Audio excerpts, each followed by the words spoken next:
folks, welcome back to Around Our World in 80! It's been a little while since we've uploaded anything. We decided to take December off and enjoy family time.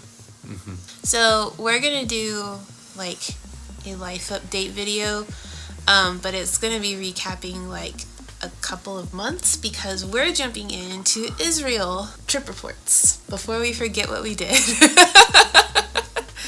One of the life update things is that we did get another dog, so if the camera moves or you hear panting in the background, it's because she's extremely cuddly, like aggressively cuddly, and she wants to be right here next to us while we film. She will not be denied. There's the camera. Israel trip. We took this trip with my family. It was a gift from my mom and dad, so thank you, Mom and Dad. But also, if you guys are traveling to Israel, hopefully it'll give you guys some idea about what we did and where we went and what we thought, and if it was worth your time. So, we left October... Oh, we were doing dates? Well, it's early October. I think it was like the 8th or something like that. We came back the 6th. I believe it was the 6th. Okay. It was the 6th to the 16th. So it was early October, and our trip actually was over two very important Jewish holidays. First one was Yom Kippur, and that's basically the Day of Atonement where you go basically ask for forgiveness from everybody that you wronged during the last year, and everything shuts down. I mean, that's pretty typical for all Jewish holidays. Everything shuts down. And then the second holiday... That one really shuts down. No car driving, no nothing. Yeah. And then the second holiday that we got to see was Sukkot, which is like their Thanksgiving. So we'll discuss those on the days that they happened. But it was really cool the way that my parents planned it so that we could experience those things. So if you get a chance to go during one of these holidays, it was really cool. It was a very different experience. It's something I really appreciated. All right, so we went DFW to Charlotte to Berlin. Oh, I forgot we stopped in Charlotte. Yeah, that was one connection too many, in my opinion. But then we went Berlin to Tel Aviv. And what I thought was interesting is they don't even let you on the plane to get to Israel without going through an interview process in the country of departure. So once we got to Germany, we had to like go through a whole security thing and get interviewed. And well, first we had to walk like 5 miles in the cold with all of our summer gear. Because it was summer in the place we left in the like summer place. 2 bus rides. Yeah. And it wasn't 5 miles, but it was a good like mile and a half walk. It was a long walk. From one of the terminals to the other. It's a beautiful airport though. I enjoyed it. And about half a mile was in the cold weather. So that was different. Yeah. The interview process was different. Daniel. He was very nice. Yes, he was. But they are uber tight on security. Like the same people that did the interview process were the same people doing security for boarding the plane, for boarding the bus, things like that. So that was much different than I have ever really experienced. So if you're gonna travel to Israel, be prepared for that. There goes the camera again. Hi, Della Dog. If you're going from DFW, they are going to have a direct flight come 2020, September 2020. Because yeah, three flights is just too many. There's a lot of transfers. We get to Tel Aviv. We are the second to last flight before the airport shuts down for Yom Kippur. My parents said it was really entertaining because they came to pick us up. The departure or the arrivals board only had 2 flights on it, and the departure board was just blank. And there was like nobody in passport control. There's only like a few, spots open to like check people's passports. We got through immigration really fast. Yeah. Because they wanted to go home. But yeah, the country literally shuts down. Basically just like emergency personnel, skeleton crews, everything. So my parents were on this trip. My aunt and uncle were on this trip, and my cousin. So there were 7 of us total, and we have this lovely Korean van that we all ran around in. So the rest of them came and picked us up. They had been there for like a day and a half, 2 days already, and we went back to the Airbnb that my dad found, which was gorgeous. That was pretty cool. And one of my favorite aspects of it was the balcony, because the entire thing opens up and you go onto this balcony and you can see the ocean, and the sunset goes right there. What, 10 floors up? Something like that, yeah. So it was a really, really snazzy Airbnb. Yeah. So the first thing we did when we put our bags in the Airbnb was went for a walk on the beach. Very long walk on the beach. It was fun because everybody was kind of out just enjoying the weather, about to celebrate the holiday. We caught up with my parents, just how things were going. Caught up with my in-laws. Caught up with my aunt and uncle. Yeah. Stuck our feet in the water. After that, we had dinner at the Airbnb.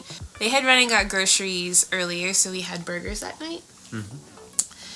And what was really interesting, because we had the door open to the balcony, you could hear as the sun went down, Yom Kippur starts at sunset. And so as soon as the sun started going down, you could hear a lot of people in the streets, specifically kids. And it's because nobody drives during the holiday. Everything literally shuts down. So the only people driving are Arabs or... And even then, it's pretty rare. Yeah. So all the kids literally go out with their bikes and just run around in the streets. So as we were eating dinner, we could hear all the kids running and yelling and having a good time, and it was really cool. Yeah. We had about another 5 minutes before it actually hits the horizon. Nope, there it is. They were going the right direction before, but now it's wrong. Yeah, so They know what's coming. exactly. That's funny.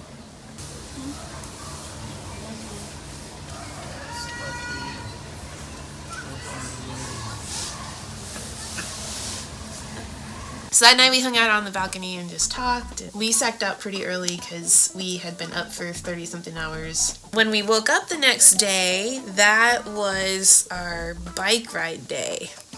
Because, like we mentioned, nobody drives. So it's kind of turned into this holiday where people take their bikes out on the highways. Well, you ride your bike everywhere. Yeah. Because you can't use cars, so people go to the beach, but you have to ride your bike to get to the beach, so you can't drive. So literally, there's no cars on the highway. Everybody's riding a bike, and you can just bike on The 6-lane highway. It was really, really crazy.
It's probably like my top 3 favorite things that we did was ride our bikes on the highway. And what was really cool is my dad actually had them deliver the bikes like the day before so that we could have them, because they wouldn't deliver on holiday, obviously. But yeah, so we ended up biking 10 miles out to a beach. It was a very nice beach. Very full beach. Very full beach. We rested for a little bit. My dad brought a picnic. Stuck our feet in the water. We talked to some people who had a really white, fluffy dog who was very interested in our picnic. And just enjoyed ourselves. I mean, it was really fun, to be very honest. Yep. And then we rode our bikes back another 10 miles. So it was a 20-mile bike ride total, which was a lot. It wasn't too bad until we went back and it was into the wind the whole way, and then there are several uphills on the way back to the apartment. Yeah.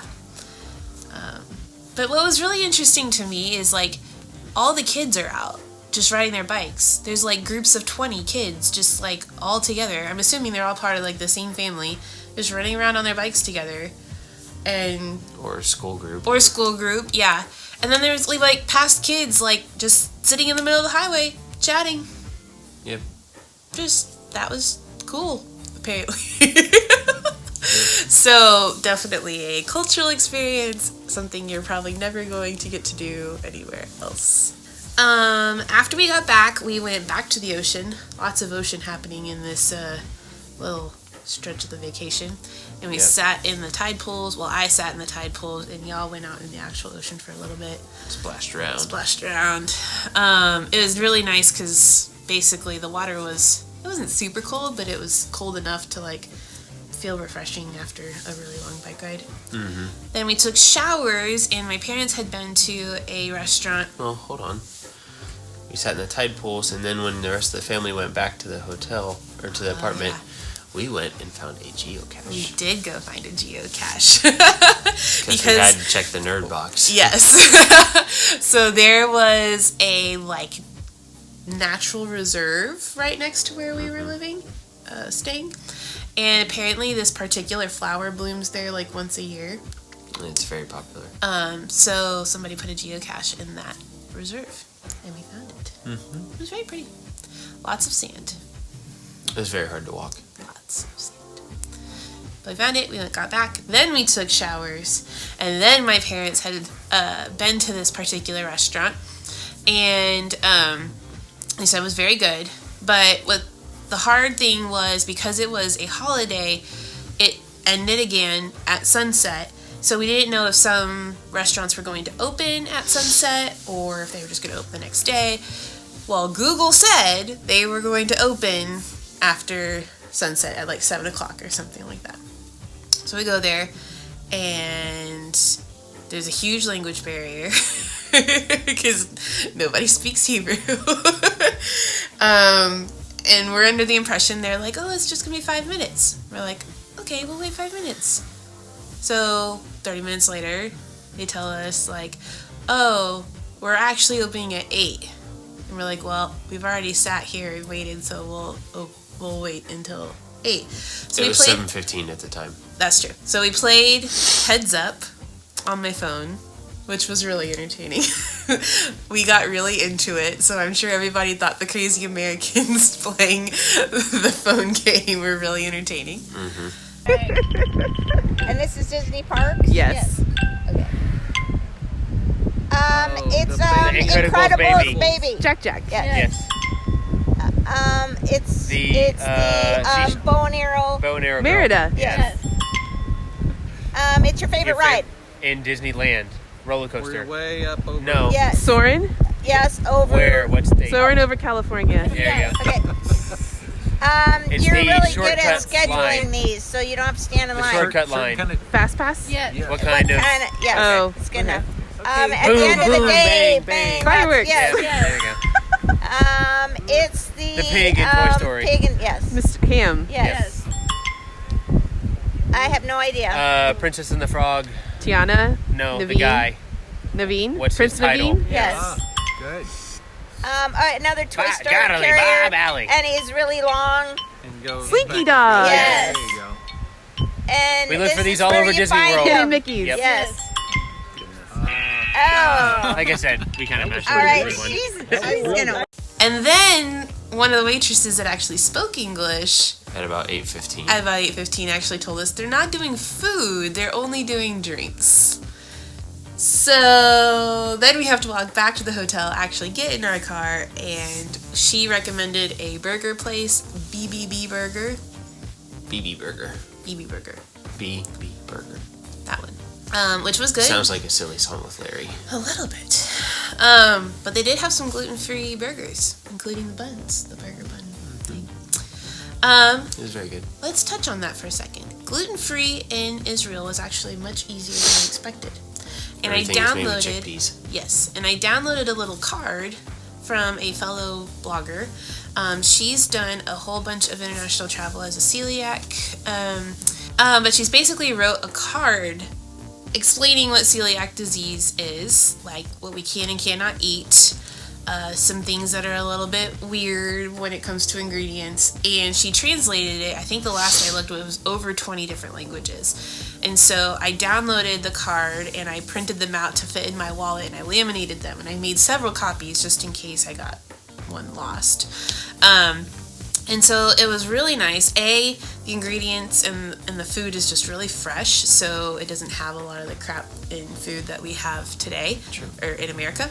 And then B, whenever I did hand this card to the waiter or waitress or chef, they were able to read it in their own language, so they 100% understood what I could or could not eat. And they were very direct, like, don't eat this. Yeah. So yeah, it was really a lot easier than I expected it to be. I did not starve. Yeah, that card was awesome. Yeah.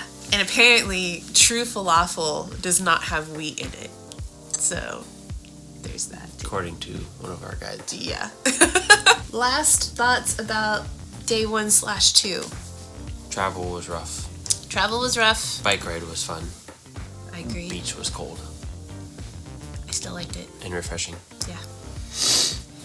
And we just had it was nice. It was a really great way to start the vacation where we weren't just like go, like tour. It was more fun and It was adventure. more sit back and relax on a 20-mile bike ride. Anyway, I really enjoyed it. I think it was a great way to start a vacation. And it's one of our very, very, very cherished memories now. All right. We have several more days to talk about, so stay tuned, and we'll see you guys on the next video. Bye!